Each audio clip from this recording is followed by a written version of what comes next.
Hello friends, welcome है आप सभी का आपकी इस कृष्णा आर्ट्स एजुकेशन चैनल में, जो केवल और केवल बोर्ड एग्जाम की तैयारी करवाने के लिए बनी है। इसलिए इस चैनल को आपने अभी तक सब्सक्राइब नहीं किया तो इस चैनल को सब्सक्राइब कर दें और साइड के बेल नोटिफिकेशन को प्रेस कर दें, ताकि हमारी वीडियो का लेटेस्ट नोटिफिकेशन आप तक सबसे पहले पहुंच सके।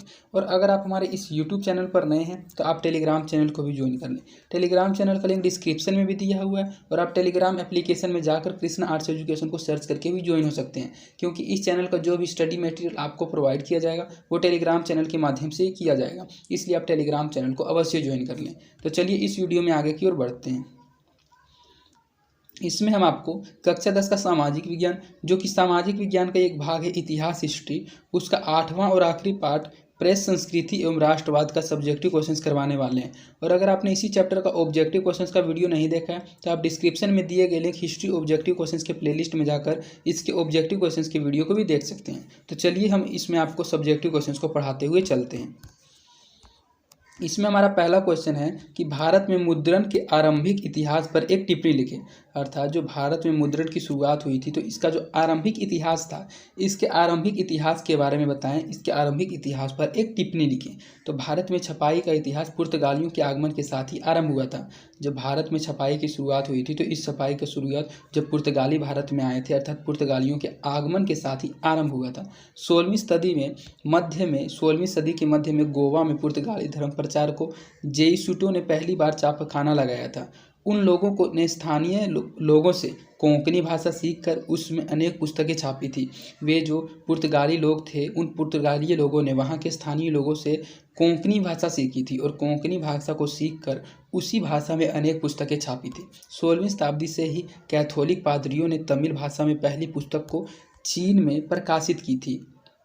जो कैथोलिक पादरी थे, इन पादरियों ने तमिल भाषा में अपनी पुस्तक को चीन में प्रकाशित की थी। इसी समय से भारत में पुस्तकों की छपाई ने भी गति पकड़ ली थी। 1674 ईस्वी तक कोंकणी और कन्नड़ में लगभग 50 पुस्तकों का प्रकाशक हो चुका था। अर्थात कोंकणी भाषा और कन्नड़ भाषा में, इन दोनों भाषा में 1674 ईस्वी तक 50 पुस्तकों का प्रकाशन भारत में हो चुका था। डच धर्म प्रचारकों ने भी पुस्तकों की छपाई में पीछे नहीं रहे। जो डच धर्म प्रचारक थे वे भी पुस्तकों की छपाई में पीछे नहीं रहे थे।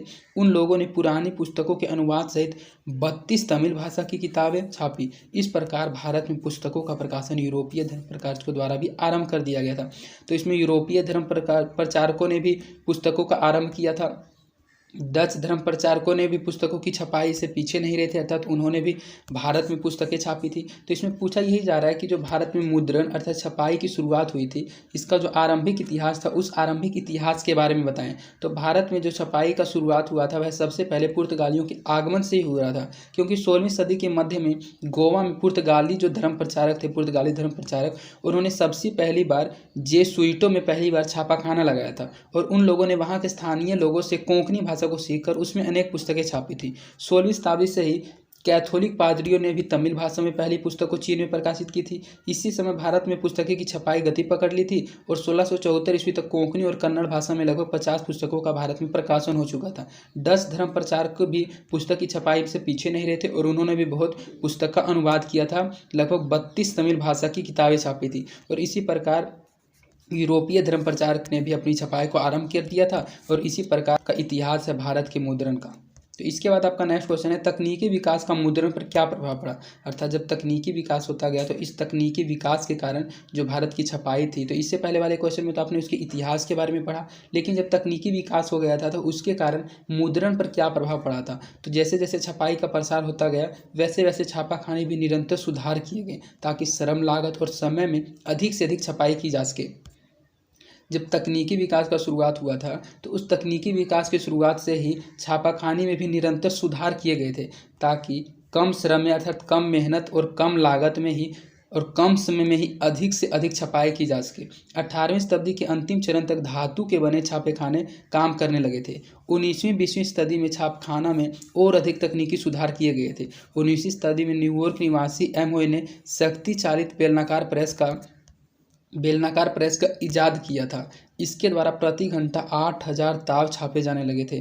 जो यह बेलनाकार प्रेस था, इस बेलनाकार प्रेस का जब इजाद हुआ था तो इसके द्वारा प्रति घंटा अर्थात 1 घंटा में 8000 ताव छापे जाने लगे थे। इससे मुद्रण में बहुत अधिक तेज गति आ गई थी। इसी सदी के अंत तक ऑफसेट प्रेस भी व्यवहार में आया था। इस छापाखाना द्वारा एक ही साथ 6 रंगों में छपाई की जा सकती थी। यह जो ऑफसेट प्रेस था, यह प्रेस भी उपयोग में आ गया था और यह जो उपयोग में इसके आते ही छापाखाना एक ही साथ 6 रंगों में छपाई कर सकती थी। 20वीं सदी के आरंभ से बिजली संचालित प्रेस व्यवहार में आया था और इसने छपाई को और अधिक गति प्रदान की थी। तो यह जो तकनीकी विकास था, इस तकनीकी विकास ने छपाई पर क्या प्रभाव पड़ा था, तो आप इसमें समझ गए होंगे कि तकनीकी प्रभाव से सबसे पहले तो कम श्रम में, कम लागत में और कम समय में अधिक से अधिक पुस्तक छपाई होने लगी। 18वीं सदी के अंतिम चरण में धातु के बने छापेखाने काम करने लगे और 19वीं 20वीं सदी में छापाखाने में और अधिक तकनीकी सुधार किए गए। 19वीं सदी में एक न्यूयॉर्क का निवासी था जिसका नाम था M.A. हो। तो इस नाम को आपको ध्यान रखना है कि न्यूयॉर्क के निवासी एम हो ने शक्ति चालित बेलनाकार प्रेस का इजाद किया था, अर्थात बेलनाकार प्रेस को शुरुआत किया था। तो इसका शुरुआत करते ही प्रति घंटा 8000 तावे छापे जाने लगे थे और इससे मुद्रण में तेज गति आ गई थी। लेकिन इस सदी के अंत तक एक ऑफसेट प्रेस को भी शुरुआत में लाया गया था, उपयोग में लाया गया था, लेकिन इस छापाखाना एक ही साथ 6 रंगों की छपाई की जा सकती थी। 20वीं सदी के आरंभ से बिजली संचालित प्रेस भी व्यवहार में आया था, अर्थात उपयोग में आया था और इसने छपाई को और अधिक तेज गति प्रदान की थी। तो ये जो तकनीकी विकास थे, इन तकनीकों विकास ने मुद्रण को बहुत अधिक विकसित किया था और इससे जो प्रभाव पड़े थे, उन प्रभाव को आप समझ गए होंगे कि किस शताब्दी में किस प्रकार का उसमें विकास हुआ था। गुटेनबर्ग ने मुद्रण यंत्र का विकास कैसे किया था? जो गुटेनबर्ग थे, उन्होंने मुद्रण यंत्र अर्थात छपाई करने वाले मशीनों का विकास कैसे किया था? तो यूरोप में छापाखाना के आविष्कार का श्रेय सर्वप्रथम जर्मनी के योहान गुटेनबर्ग को है। जो यूरोप में छापाखाना का आविष्कार हुआ था, उस आविष्कार का श्रेय सर्वप्रथम जर्मनी के एक योहान गुटेनबर्ग थे, उन्हीं को जाता है, जिसने 1448 ईस्वी में छापाखाना का आविष्कार किया था। जैतून पेरने की मशीन को आधार बनाकर उसने प्रिंटिंग प्रेस का विकास किया था। इस छपाई मशीन में पेंच की सहायता से लंबा हैंडल लगाया गया और पेंच को घुमाकर प्लाटेन को गीले कागज पर दबाया जाता था। सांचे का उपयोग कर अक्षरों की धातु की आकृतियों का ढाला गया और इन टाइपों को घुमाने एवं मूव करने की भी व्यवस्था की गई थी। तो जो गुटेनबर्ग थे, उन्होंने किस प्रकार का मुद्रण यंत्र का विकास किया था, उस मुद्रण यंत्र के बारे में आपको बताना है। तो सबसे पहले तो यूरोप में छापाखाने का शुरुआत का आविष्कार ही सबसे पहले किया था जर्मनी के योहान गुटेनबर्ग ने, जिसने 1448 ईस्वी में छापाखाने का आविष्कार किया था, अर्थात शुरुआत किया था।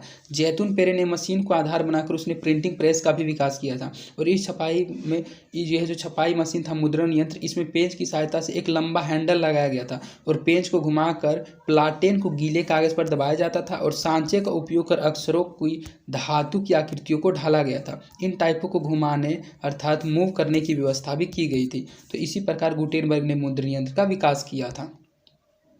भारतीय प्रेस की किन्हीं 3 विशेषताओं का वर्णन करें, अर्थात जो भारत की प्रेस थी, उन भारतीय प्रेस ने, भारतीय मुद्रण यंत्रों ने किन 3 विशेषताएं होती है, अर्थात भारतीय प्रेस की किन्हीं 3 विशेषताओं के वर्णन करें, अर्थात भारतीय प्रेस की किन्हीं 3 विशेषताओं के बारे में बताएं। तो भारतीय प्रेस की विशेषताएं निम्नलिखित है, जिसमें इसकी पहली विशेषता है, यह ब्रिटिश सरकार के विरुद्ध भारतीयों की भावना को एक रूप देने, उसकी नीतियों और शोषण के विरुद्ध जागृति लाने एवं देश प्रेम की भावना जागृत करना, राष्ट्र निर्माण में इसकी महत्वपूर्ण भूमिका का निर्वहन किया। जब भारतीय प्रेस का शुरुआत हुआ तो इससे जो सबसे पहली विशेषता हुई वह यह हुई कि ब्रिटिश सरकार के विरुद्ध भारतीयों की भावना को एकरूप करने अर्थात एकता मिली। उन सभी छपाई हुई पुस्तकों को पढ़कर सभी भारतीयों में एकता आई, उसकी नीतियों एवं शोषण के विरुद्ध जागृति आई, देश प्रेम की भावना जागृत हुई तथा राष्ट्र निर्माण में भी इसकी महत्वपूर्ण भूमिका का निर्वहन हुआ। यह इसकी पहली विशेषता थी।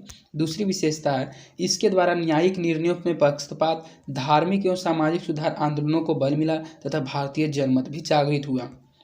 जो सामाजिक सुधार थे, पक्षपात, धार्मिक, सामाजिक सुधार, इन सामाजिक सुधारों को भी बल मिला था तथा भारतीय जनमत भी जागृत हुआ था। इसने न केवल राष्ट्रवादी आंदोलन को एक नई दिशा दी थी, भारत में शिक्षा को भी प्रोत्साहन किया था, आर्थिक विकास एवं औद्योगिकीकरण तथा श्रम आंदोलन को भी प्रोत्साहित करने का कार्य किया था।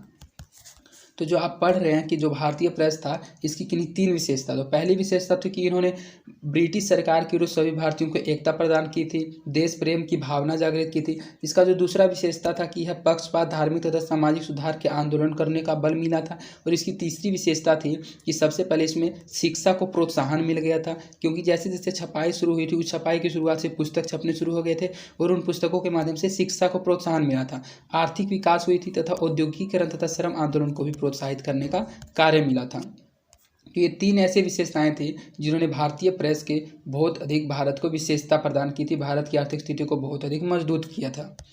इसके बाद आपका नेक्स्ट क्वेश्चन है कि भारत में पांडुलिपियाँ कैसे बनाई जाती थी। जो पांडुलिपियाँ होती हैं, ये पांडुलिपियाँ भारत में कैसे बनाई जाती थी। तो प्राचीन काल में भारत में धातु पत्र पर अभिलेख उत्कीर्ण करने के अतिरिक्त भोजपत्र एवं ताड़ के पत्रों तथा बाद में हाथ से बने कागज का व्यवहार भी लेखन सामग्री के रूप में किया गया। जब प्राचीन काल का समय था तो सबसे पहले भारत में धातु पत्र पर अभिलेख उत्कीर्ण कराने वाले के अतिरिक्त भोजपत्र एवं ताड़ के पत्रों तथा हाथ से बने कागज का भी व्यवहार में लेखन सामग्री के रूप में किया जाने लगा था। इनसे हस्तलिखित पांडुलिपियाँ तैयार की गई। संस्कृत, पाली, प्राकृत, क्षेत्रीय भाषाओं, अरबी तथा फारसी में ऐसी असंख्य पांडुलिपियाँ तैयार की गई। इनके किनारों को सुंदर रंगीन चित्रों से सुसज्जित किया गया। जो ये पेज होते थे, जो ये कागज होते थे, इन कागजों के किनारों को सुंदर रंगीन चित्रों से भी सुसज्जित किया गया था तथा सजाया गया था और इनके पन्नों को सील कर उन पर जिल्द चढ़ा दी जाती थी, जिससे वे सुरक्षित होती थी। अर्थात उन पन्नों पर कुछ लिख कर उनको अच्छे से सीख कर उन पर जिल्द चढ़ा दी जाती थी, जिससे वे और अधिक सुरक्षित रहती थी। तो भारत में पांडुलिपियाँ कैसे बनाई जाती थी, तो आप समझ गए कि भारत में पांडुलिपि बनाने के लिए सबसे पहले तो धातु पत्र पर अभिलेख लिखे जाते थे, लेकिन उसके बाद भोजपत्र एवं ताड़ पत्रों को भी उपयोग में लाया गया था और उसके बाद हाथ से बने कागज का व्यवहार भी लेखन सामग्री में किया जाने लगा था।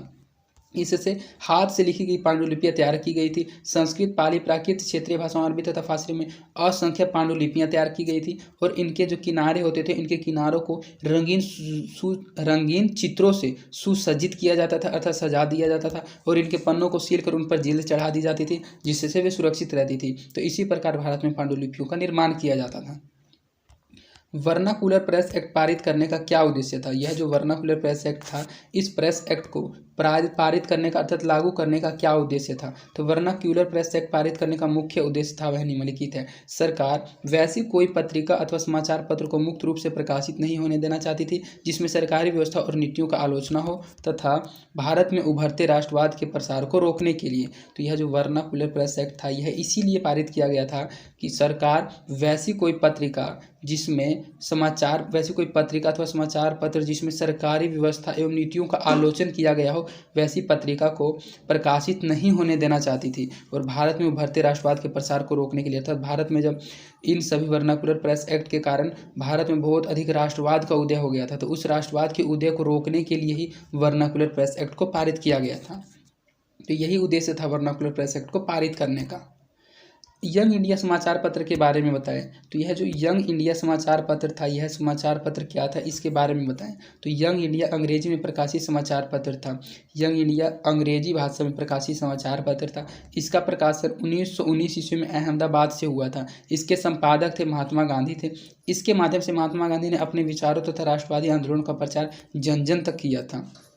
यह जो यंग इंडिया समाचार पत्र है, तो यंग इंडिया के लेखक कौन है, तो यह भी आपसे ऑब्जेक्टिव क्वेश्चन में पूछा जा सकता है कि यंग इंडिया के लेखक महात्मा गांधी थे। इसका प्रकाशन कहाँ और कब से हुआ था, तो इसका प्रकाशन अहमदाबाद से 1919 ईस्वी में शुरू हुआ था और यह एक अंग्रेजी भाषा में प्रकाशित समाचार पत्र था और इस समाचार पत्र के माध्यम से गांधी जी अपने विचारों तथा राष्ट्रवादी आंदोलन का प्रचार जन जन तक करना चाहते थे, अर्थात सभी लोगों तक पहुँचाना चाहते थे। रोमन चर्च ने प्रकाशकों और पुस्तक विक्रेताओं पर प्रतिबंध क्यों लगाया था। जो रोमन चर्च थे, उन्होंने प्रकाशकों और पुस्तक के विक्रेताओं पर अर्थात पुस्तक बेचने पर प्रतिबंध क्यों लगा दिया था। तो रोमन चर्च प्रकाशकों और पुस्तक विक्रेताओं पर प्रतिबंध इसलिए लगाया गया था जिससे प्रकाशक धार्मिक स्वरूप को चुनौती देने वाले सामग्री का प्रकाशन नहीं कर सके। पुस्तकें धार्मिक मान्यताओं एवं चर्च की सत्ता को चुनौती दे रहे थे। जो वहाँ के पुस्तक थे वे धार्मिक मान्यताओं एवं चर्च की सत्ता को चुनौती दे रहे थे और इसी सत्ता को रोकने के लिए, जिससे प्रकाशक धार्मिक स्वरूप को चुनौती देने वाली सामग्री का प्रकाशन नहीं कर सके, इसीलिए वहां प्रतिबंध को लगाया गया था। तो रोमन चर्च ने प्रकाशकों और पुस्तक विक्रेताओं पर प्रतिबंध इसीलिए लगाया था कि वे धार्मिक मान्यताओं एवं चर्च की सत्ता को चुनौती न दें। तो इसके बाद आपका नेक्स्ट क्वेश्चन है कि तिलक ने किस भाषा में केसरी और मराठा का प्रकाशन किया था। ये जो तिलक थे, उन तिलक ने किस भाषा में केसरी का और मराठा का प्रकाशन किया था। तो तिलक ने केसरी का प्रकाशन मराठी भाषा में किया था तथा मराठा का प्रकाशन अंग्रेजी भाषा में किया था। तो तिलक से यहाँ स्पष्ट होता है बाल गंगाधर तिलक, क्योंकि बाल गंगाधर जो तिलक थे उन्होंने केसरी और मराठा का प्रकाशन किया था। तो पूछा जा रहा है कि बाल गंगाधर तिलक ने केसरी और मराठा का प्रकाशन किस भाषा में किया था। तो आपको ध्यान रखना है कि केसरी का प्रकाशन तो मराठी भाषा में की गई थी, लेकिन मराठा का प्रकाशन अंग्रेजी भाषा में हुआ था। केसरी का प्रकाशन मराठी भाषा में हुआ था और मराठा का प्रकाशन अंग्रेजी भाषा में किया गया था। इक्विजिशन से आप क्या समझते हैं, इसकी ज़रूरत क्यों पड़ी? जो इक्विजिशन है, इस इक्विजिशन से आप क्या समझते हैं, यह क्या होता है और इसकी ज़रूरत क्यों पड़ी थी? तो धर्म विरोधी विचारों के प्रचार को रोकने के लिए रोमन चर्च ने इक्विजिशन नामक संस्था का गठन किया था। जो धर्म के विरोध के विचार को प्रचार करने लगे थे, उनके प्रसार को फैलाव को रोकने के लिए ही रोमन चर्च ने एक इक्विजिशन नामक संस्था का गठन किया था। यह एक प्रकार का धार्मिक न्यायालय था, अर्थात यह एक प्रकार का धार्मिक कोर्ट था। इसका काम धर्म विरोधियों की पहचान कर उन्हें दंडित करना था। अर्थात यह जो न्यायालय बनाया गया था, इस न्यायालय का एक ही काम था कि जो धर्म का विरोध कर रहा है उसकी पहचान किया जाए तथा उन्हें दंडित किया जाए। नए धार्मिक विचारों के प्रचार को रोकने के लिए चर्च ने प्रकाशकों और पुस्तक विक्रेताओं पर अनेक प्रतिबंध लगाए गए थे। जो इससे पहले भी आपने क्वेश्चन में पढ़ लिया है कि धार्मिक प्रसार को रोकने के लिए ही चर्च ने प्रकाशकों और पुस्तक विक्रेताओं पर भी अनेक प्रकार के प्रतिबंध लगा दिए थे, जिससे वे धार्मिक स्वरूप को चुनौती देने वाले सामग्री का प्रकाशन नहीं कर सके। और 1558 ईस्वी से चर्च प्रतिबंधित पुस्तकों को सूची रखने लगा तथा उससे उनका मुद्रण और वितरण नहीं हो सके। जब 1558 ईस्वी हुआ था तो उस 1558 ईस्वी से चर्च प्रतिबंधित, अर्थात जो चर्च से प्रतिबंधित पुस्तकें होती थी उनकी सूची रखने लगा था और उनसे उनका पूर्ण मुद्रण और वितरण नहीं हो सका, अर्थात को अपने अधीन कर लेता था उन पुस्तकों को, जिसके कारण उसकी फिर से छपाई नहीं हो सकती थी और वितरण नहीं हो सकती थी, अर्थात वह पुस्तक सभी को नहीं बांटा जा सकता था, नहीं सभी को नहीं बेचा जा सकता था। तो यह जो इक्विजिशन था, इस इक्विजिशन से आप समझ गए होंगे कि यह एक प्रकार का न्यायालय था और इसका ज़रूरत इसलिए पड़ा था क्योंकि जो धर्म के विरोध का प्रचार कर रहे थे उनको दंडित किया जाता था इक्विजिशन के तहत। लॉर्ड रिटन ने राष्ट्रीय आंदोलन को गतिमान बनाया कैसे? जो लॉर्ड रिटन थे उन्होंने राष्ट्रीय आंदोलन को बहुत गतिमान बनाया था, अर्थात गति में लाया था। तो उन्होंने इस राष्ट्रीय आंदोलन को किस प्रकार गतिमान बनाया था और कैसे बनाया था? तो देसी भाषाओं के समाचार पत्र को नियंत्रण में लाने के लिए लॉर्ड रिटन ने 1878 ईस्वी में वर्नाकुलर प्रेस एक्ट पारित किया था। तो वर्नाकुलर प्रेस एक्ट क्या था, वह आपने इससे पहले भी क्वेश्चन में पढ़ लिया कि जो देसी भाषा के समाचार पत्र होते हैं उनको नियंत्रण में लाने के लिए लॉर्ड रिटन ने 1878 ईस्वी में वर्नाकुलर प्रेस एक्ट को लागू किया था। देसी समाचार पत्र खुलकर औपनिवेशिक शासन के शोषणकारी नीतियों के खिलाफ राष्ट्रवादी भावना उत्पन्न कर रहे थे। जो देसी समाचार पत्र थे, अर्थात अपनी देसी भाषा में समाचार पत्र होते थे, वे खुलकर औपनिवेशिक शासन के शोषणकारी क्या वे नीति अपनाते थे, उनकी नीति के खिलाफ राष्ट्रवादी भावना को भी उत्पन्न कर रहे थे। और इसी को ध्यान में रखकर लिटन ने देसी भाषा समाचार पत्र अधिनियम के माध्यम से समाचार पत्रों पर अधिक प्रतिबंध लगाया तथा इसे नियंत्रण में लाने का प्रयास किया गया था। लॉर्ड लिटन के वर्नाकुलर प्रेस एक्ट ने राष्ट्रीयता की भावना एवं जन असंतोष में उबाल लाने का भी कार्य किया था, साथ ही साथ राष्ट्रीय आंदोलन को भी बहुत अधिक गतिमान बनाया था। तो जैसे उन्होंने वर्नाकुलर प्रेस एक्ट को चलाया था, अर्थात उनको सभी समाचार पत्र नहीं पहुंचने देता था, प्रतिबंधित कर देता था और इसी जन असंतोष के कारण उबाल लाने का भी कार्य हुआ था और इसी के साथ साथ राष्ट्रीय आंदोलन को भी बहुत अधिक गति प्रदान हुई थी। इसी कारण लॉर्ड लिटन ने राष्ट्रीय आंदोलन को गतिमान बनाया था। तो लॉर्ड लिटन ने गतिमान उसको किस प्रकार बनाया था आप समझ गए होंगे। वे चाहते तो थे कि भारत में राष्ट्रवाद को रोका जाए, लेकिन इसी को रोकने के चलते उन्होंने वर्नाकुलर प्रेस एक्ट को पारित किया था। लेकिन जैसे जैसे उन्होंने वर्नाकुलर प्रेस एक्ट को राष्ट्रीयता की भावना में प्रकाशित किया तो वह जन असंतोष फैलने लगा और जन असंतोष के फैलते ही राष्ट्रीय आंदोलन को भी गति प्रदान हुई। मार्टिन लूथर ने अपनी 95 स्थापनाएं किस चर्च के दरवाजे पर टांग दी? जो मार्टिन लूथर किंग थे उन्होंने अपनी 95 अर्थात 95 स्थापनाएं किस चर्च के दरवाजे पर टांग दी थी? तो विटेनबर्ग चर्च के दरवाजे पर मार्टिन लूथर ने अपनी 95 स्थापनाएं को टांग दी थी। तो आपको इस चर्च का नाम याद रखना है, विटेनबर्ग चर्च के दरवाजे पर ही मार्टिन लूथर ने अपनी 95 स्थापनाएं को टांग दी थी। कौन सा चर्च था? तो विटेनबर्ग चर्च था। मुद्रण संस्कृति ने फ्रांसीसी क्रांति के लिए किस प्रकार अनुकूल परिस्थितियां बनाई थी? जो मुद्रण संस्कृति थी उन्होंने फ्रांसीसी क्रांति के लिए किस प्रकार अनुकूल परिस्थितियां बनाई थी? तो मुद्रित संस्कृति ने निम्नलिखित कारणों से फ्रांसीसी क्रांति के लिए अनुकूल परिस्थितियां बनाई थी, जिसमें कि जो सबसे पहला कारण था, इसने ज्ञान उदय के विचार को प्रसार किया था। मुद्रण ने वाद विवाद की संस्कृति का भी विकास किया था। इसने राजशाही के विरुद्ध असंतोष को बढ़ावा देकर क्रांति की भावना को भी बलवती बनाया था। जो मुद्रण संस्कृति था उन्होंने फ्रांसीसी क्रांति को किस प्रकार अनुकूल परिस्थितियां बनाई थी, इसके बारे में आपसे पूछा जा रहा है। तो उसने निम्नलिखित तरीकों से अनुकूल परिस्थितियां बनाई थी, जो कि निम्नलिखित है, जिसमें पहला है कि इसने ज्ञान उदय के विचार को प्रकाश किया था।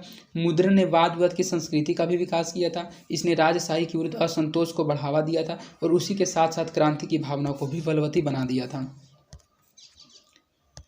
इसके बाद आपका इस वीडियो का लास्ट क्वेश्चन है कि इससे पहले आपने क्वेश्चन में पढ़ा कि जो मार्टिन लूथर थे उन्होंने अपनी 95 स्थापनाएं विटेनबर्ग चर्च के दरवाजे पर टांग दी थी। तो यह जो मार्टिन लूथर था यह कौन था, इसके बारे में भी आपको जानना बहुत ज़रूरी है। और अपने धार्मिक विचारों का प्रसार करने के लिए उसने मुद्रित सामग्री का व्यवहार कैसे किया था। तो मार्टिन लूथर जर्मनी का एक धर्म सुधारक था। कौन था यह? तो यह एक जर्मनी का एक धर्म सुधारक था। वह रोमन कैथोलिक चर्च में व्याप्त कुरीतियों का विरोधी था। जो रोमन कैथोलिक चर्च होते थे उन कैथोलिक चर्च में जो कुरीति अपनाई गई थी उन कुरीतियों का वह विरोधी था। उसे धर्म सुधार आंदोलन का अग्रदूत कहा जाता था। अर्थात धर्म सुधार आंदोलन का सबसे पहले शुरुआत मार्टिन लूथर किंग ने ही किया था, इसीलिए उसको वहाँ का अग्रदूत भी कहा जाता था। अपने विचारों के लिए उसने मुद्रण का सहारा लिया था, अर्थात अपने विचार को सभी तक फैलाने के लिए, प्रसार करने के लिए मुद्रण का सहारा लिया था, छपाई का सहारा लिया था। उसका मानना था कि मुद्रण ईश्वर की दी हुई महानतम देन है। तो यह बहुत ज़्यादा इंपॉर्टेंट लाइन है जो बहुत बार ऑब्जेक्टिव क्वेश्चंस में पूछा जाता है कि मुद्रण ईश्वर की दी हुई महानतम देन है। यह किसका कथन है? तो यह कथन मार्टिन लूथर किंग का है। सबसे बड़ा तोहफा, मुद्रण ईश्वर की दी हुई महानतम देन है और यह क्या है? तो सबसे बड़ा तोहफा है। 1517 ईस्वी में उसने 95 स्थापनाएं लिखकर इसकी एक प्रति अर्थात 95 स्थापनाएं लेकर उसकी एक कॉपी को विटेनबर्ग चर्च के दरवाजे पर टांग दी थी और इसकी प्रतियां छापकर चर्च को वाद विवाद करने की चुनौती दी थी। जब 1517 ईस्वी हुई थी तो हमने आपको इससे पहले बताया था एक क्वेश्चन में कि 1517 ईस्वी में उन्होंने अपनी 95 स्थापनाओं को अर्थात 95 स्थापनाओं को लिखकर और उसकी एक प्रति को बनाकर विटेनबर्ग चर्च के दरवाजे पर टांग दी थी और इसकी प्रतियां छापकर चर्च को वाद विवाद करने की चुनौती दी गई थी। तो सबसे पहले तो आप जान गए कि मार्टिन लूथर कौन था। तो मार्टिन लूथर जर्मनी का एक धर्म सुधारक था और उसके विचारों को प्रसार करने के लिए उसने मुद्रित सामग्री का व्यवहार कैसे किया था। तो वह सबसे पहले धर्म सुधार आंदोलन का सबसे पहले उसने शुरुआत किया था, इसीलिए उसे अग्रदूत भी कहा जाता है। और उन्होंने अपने विचारों को सभी तक फैलाने के लिए मुद्रण का सहारा लिया था, छपाई का सहारा लिया था। उसका मानना था कि मुद्रण ईश्वर की दी हुई महानतम देन है, सबसे बड़ा तोहफा है। इसलिए उन्होंने 1517 ईस्वी में अपनी 95 स्थापना लिखकर और उसकी कॉपी बनवाकर विटेनबर्ग चर्च के दरवाजे पर टांग दी थी और इसकी प्रतियां छापकर चर्च को वाद विवाद करने की चुनौती दी गई थी। तो इस प्रकार आपका इस वीडियो में 14 सब्जेक्टिव क्वेश्चंस कंप्लीट करा दिया गया जो एग्जाम के दृष्टिकोण से बहुत ही महत्वपूर्ण क्वेश्चंस हैं। और अगर आप इन क्वेश्चन को सिर्फ अच्छे से समझे हुए रहिएगा तो आप 100% एग्जाम में अपने लैंग्वेज के अनुसार कुछ ना कुछ आंसर जरूर लिख के आइएगा। और अगर आपको हमारी वीडियोज़ पसंद आती है तो आप अपने दोस्तों के बीच इन वीडियोज़ को जरूर शेयर करें और आप हमारे वीडियोज़ को लाइक भी जरूर करें, इससे हमारा मोटिवेशन बना हुआ रहता है। और अगर आप हमारे इस यूट्यूब चैनल पर नए हैं तो इस चैनल को भी जरूर सब्सक्राइब कर दें। तो आज के लिए इतना ही, धन्यवाद।